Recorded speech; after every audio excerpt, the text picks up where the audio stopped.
I want to take a minute to talk more in details about the browser drivers used to run the test in WebDriver. Each of the major browsers has their own drivers, which are maintained by the browser vendor and not Selenium.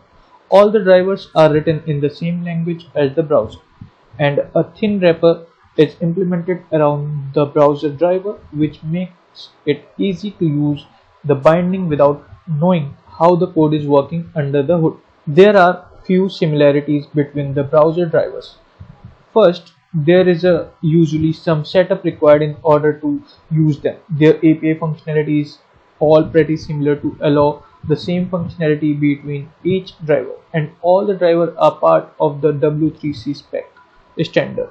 There are some differences between the browser drivers as well. When running tests across different drivers, it is easy to see that some are faster than others. Certain syntax or functionality might differ slightly as well, and the detail of documentation for driver is different, mainly because they are all managed by different organizations.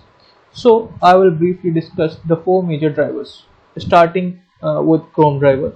ChromeDriver is maintained by Google and it implements web drivers via protocol for Chromium, which is an open source browser project that aims to build a safer, faster, and more stable way for users to experience the web.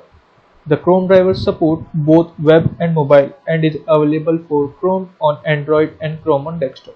For this course, I will be using Chrome drivers. GeckoDriver implements the WebDriver protocol to communicate to Gecko browser like Firefox. Then we have others also like Edge and SafariDriver.